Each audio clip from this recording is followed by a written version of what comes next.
ಯೇಸುವಿನಲ್ಲಿ ಪ್ರಿಯರೇ, ದೈನಂದಿನ ಭಕ್ತಿ ಕಥೆಗಳು ಎಂಬ ಈ ಕಾರ್ಯಕ್ರಮವನ್ನು ಕೇಳಲು ಬಂದಿರುವ ನಿಮ್ಮೆಲ್ಲರಿಗೂ ತುಂಬಾ ವಂದನೆಗಳು. ಪ್ರಿಯರೇ, ನಿಮ್ಮಲ್ಲಿ ಜ್ವರ, ನೆಗಡಿ, ಕೆಮ್ಮು ಇವರೆಗೆ ಒಮ್ಮೆಯೂ ನನಗೆ ಬಂದಿಲ್ಲ ಎಂದು ಹೇಳುವವರು ಯಾರಾದರೂ ಇದ್ದೀರಾ? ಪ್ರಪಂಚದಲ್ಲಿರುವಂತ ಎಲ್ಲಾ ಮನುಷ್ಯರು ಒಂದಲ್ಲ ಒಂದು ದಿನ ಎಲ್ಲಾ ಕಾಯಿಲೆಯಿಂದ ನರಳಬೇಕಾಗುತ್ತದೆ ಅಲ್ಲವೇ? ಯೇಸು ದೇವಾದಿ ದೇವನು ಸರ್ವಶಕ್ತನೂ ಆಗಿದ್ದರೂ ಮನುಷ್ಯನಾಗಿ ಈ ಲೋಕದಲ್ಲಿ ಜನಿಸಿ ಬಂದಾಗ ಮನುಷ್ಯರಾದ ನಾವು ಹೊಂದುವ ಎಲ್ಲಾ ಅನುಭವಗಳನ್ನು ಅವರು ಸಹ ಅನುಭವಿಸಿದರು ಎಂದು ಸತ್ಯವೇದದಲ್ಲಿ ನೋಡುತ್ತೇವೆ. ಇಬ್ರಿಯರಿಗೆ 2:17 ಹೇಳುತ್ತದೆ, ಆದುದರಿಂದ ಆತನು ಎಲ್ಲವುಗಳಲ್ಲಿ ತನ್ನ ಸಹೋದರರಿಗೆ ಸಮಾನವಾಗಿ ಮಾಡಲ್ಪಟ್ಟನು. ಹೀಗೆ ಆತನು ಜನರ ಪಾಪಗಳಿಗೋಸ್ಕರ ಶಾಂತಿ ಮಾಡುವುದಕ್ಕೆ ದೇವರ ಕಾರ್ಯಗಳಲ್ಲಿ ಕರುಣೆಯೂ ನಂಬಿಕೆಯೂ ಉಳ್ಳ ಮಹಾಯಾಜಕನಾದನು ಎಂದು. ನಮ್ಮ ಈ ದಿನದ ಕಥೆಯಲ್ಲಿ ಈತನ್ ಸಹ 2 ದಿನಗಳಿಂದ ಜ್ವರ, ಗಂಟಲು ನೋವು, ತಲೆನೋವು, ಕೆಮ್ಮು ಮುಂತಾದ ಕಾಯಿಲೆಯಿಂದ ತುಂಬಾ ತೊಂದರೆಯನ್ನು ಅನುಭವಿಸುತ್ತಿದ್ದ. ಅಮ್ಮ ಈತನ್ಗೆ ಬಿಸಿಯಾದ ಗಂಜಿ ಮತ್ತು ಮಾತ್ರೆಯನ್ನು ಕೊಡುತ್ತಾ ಹೇಳಿದರು, ಇದನ್ನು ತೆಗೆದುಕೋ, ಇದು ನಿನ್ನ ಗಂಟಲು ನೋವಿಗೆ ಚೆನ್ನಾಗಿರುತ್ತೆ ಎಂದು. ನನಗೆ ಹಸಿವೆ ಆಗ್ತಾ ಇಲ್ಲ ಅಮ್ಮ, ಬಾಯಿಯೆಲ್ಲ ಕಹಿಯಾಗಿದೆ ಎಂದು ಮುಖ ತಿರುಗಿಸಿದ ಈತನ್. ಅಮ್ಮ ಹೇಳಿದ್ರು, ನಿನ್ನ ಕಷ್ಟ ನನಗೆ ಅರ್ಥ ಆಗುತ್ತೆ ಈತನ್, ಆದರೆ ನೀನು ಮಾತ್ರೆ ತೆಗೆದುಕೊಳ್ಳೋದಕ್ಕಿಂತ ಮುಂಚಿತವಾಗಿ ಸ್ವಲ್ಪ ಗಂಜಿಯನ್ನು ಕುಡಿದರೆ ಆ ದೇಹದಲ್ಲಿ ಬಲ ಬರುತ್ತದೆ ಎಂದು. ಕಷ್ಟಪಟ್ಟು ಗಂಜಿಯನ್ನು ಕುಡಿಯುತ್ತಾ ಇರಬೇಕಾದರೆ ಅಮ್ಮ ಹೇಳಿದರು, ಯೇಸುವಿಗೆ ನಿನ್ನ ಎಲ್ಲಾ ಬಾಧೆ, ಕಷ್ಟ, ಕಾಯಿಲೆಗಳು ಅರ್ಥವಾಗುತ್ತದೆ ಈತನ್. ಈ ಕಾಯಿಲೆಯಿಂದ ಹೊರಬರಲು ಆತನು ಖಂಡಿತವಾಗಿಯೂ ನಿನಗೆ ಸಹಾಯ ಮಾಡುತ್ತಾನೆ ಎಂದು. ಆಗ ಈತನ್ ಆಶ್ಚರ್ಯದಿಂದ ಕೇಳಿದ, ಅಮ್ಮ, ಯೇಸುವಿಗೆ ಎಂದಾದರೂ ಜ್ವರ, ನೆಗಡಿ, ಕೆಮ್ಮು ಬಂದಿರಬಹುದೇ ಎಂದು.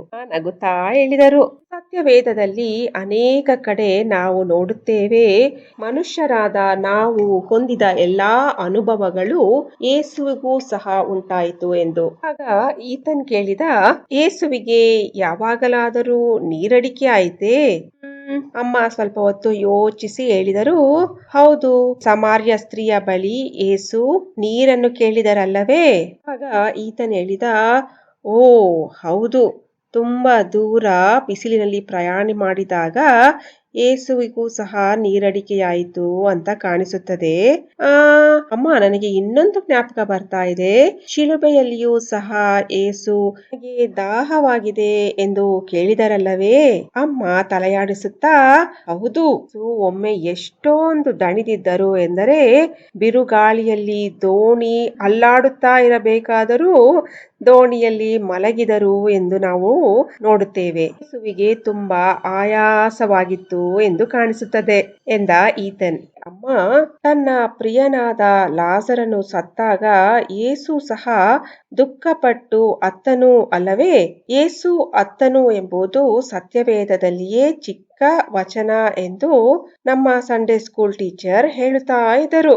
ಅಮ್ಮ ತಲೆಯಾಡಿಸುತ್ತಾ ಹೇಳಿದ್ರು, ಸರಿಯಾಗಿ ಹೇಳಿದೆ ಈತನ್. ಯೇಸು ಸೇವೆಯನ್ನು ಪ್ರಾರಂಭ ಮಾಡುವುದಕ್ಕಿಂತ ಮುಂಚೆ 40 ದಿನ ಉಪವಾಸವಿದ್ದಾಗ ಯೇಸುವಿಗೆ ಎಲ್ಲಾ ಮನುಷ್ಯರ ಹಾಗೆ ಹಸಿವೆಯಾಯಿತು, ಬಾಯಾರಿಕೆಯಾಯಿತು, ದಣಿವಾಯಿತು, ದುಃಖವಾಯಿತು ಎಂದು ಸತ್ಯವೇದದಲ್ಲಿ ಬರೆದಿದೆ. ಎಲ್ಲಾ ರೀತಿಯಲ್ಲಿಯೂ ಯೇಸು ದೇವರಾಗಿದ್ದರೂ ಮನುಷ್ಯನ ಅನುಭವಗಳನ್ನು ಅನುಭವಿಸಿದನು. ಆದರೆ ಒಂದೇ ಒಂದು ವಿಷಯದಲ್ಲಿ ಮಾತ್ರ ಯೇಸು ನಮ್ಮ ಹಾಗೆ ಇರಲಿಲ್ಲ. ಅದು ಯಾವುದು ಗೊತ್ತೇ ಎಂದು ಕೇಳಿದಾಗ ಈತನ್ ಸ್ವಲ್ಪ ಯೋಚಿಸುತ್ತಾ, ಓ ನನಗೆ ಗೊತ್ತು, ನಾವು ಪಾಪ ಮಾಡುತ್ತೇವೆ, ಆದರೆ ಯೇಸು ಎಂದಿಗೂ ಪಾಪ ಮಾಡಲಿಲ್ಲ ಅಲ್ಲವೇ ಎಂದು ಹೇಳಿದ. ಅಮ್ಮ ಈತನ್ ತಲೆ ಸವರುತ್ತಾ ಹೇಳಿದರು, ಸರಿಯಾಗಿ ಹೇಳಿದೆ, ಯೇಸು ನಮ್ಮ ಹಾಗೆ ಶೋಧನೆಗೆ ಒಳಗಾದನು, ಆದರೆ ಪಾಪ ಮಾತ್ರ ಮಾಡಲಿಲ್ಲ.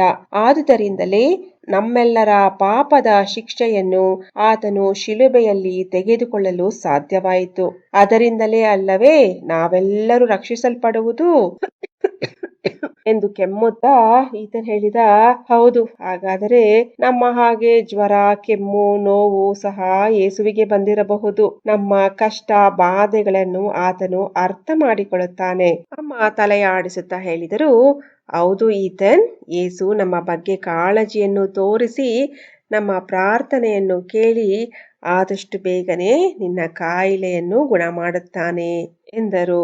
ಹೌದು ಪ್ರಿಯರೇ, ಯೇಸು ತಾನೇ ಶೋಧಿಸಲ್ಪಟ್ಟು ಬಾಧೆಯನ್ನು ಅನುಭವಿಸಿದರಿಂದ ಶೋಧಿಸಲ್ಪಡುವವರಿಗೆ ಸಹಾಯ ಮಾಡುವುದಕ್ಕೆ ಶಕ್ತನಾಗಿದ್ದಾನೆ. ಇಂತಹ ಕರುಣೆಯುಳ್ಳ ಒಳ್ಳೆಯ ದೇವರ ಬಗ್ಗೆ, ಆತನ ಪ್ರೀತಿಯ ಬಗ್ಗೆ ಇನ್ನೂ ಹೆಚ್ಚಾಗಿ ತಿಳಿದುಕೊಳ್ಳಲು ಪದೇ ಈ ಕಾರ್ಯಕ್ರಮವನ್ನು ದಿನ ಕೇಳಿಸಿಕೊಳ್ಳಿ ಮತ್ತು ನಿಮ್ಮ ಸ್ನೇಹಿತರೊಂದಿಗೂ ಕುಟುಂಬದವರೊಂದಿಗೂ ಹಂಚಿಕೊಳ್ಳಿರಿ. ಹಾಗೆ ಮಾಡಲು ದೇವರು ನಮ್ಮೆಲ್ಲರಿಗೂ ಸಹಾಯ ಮಾಡಲಿ. ಬಾಯ್.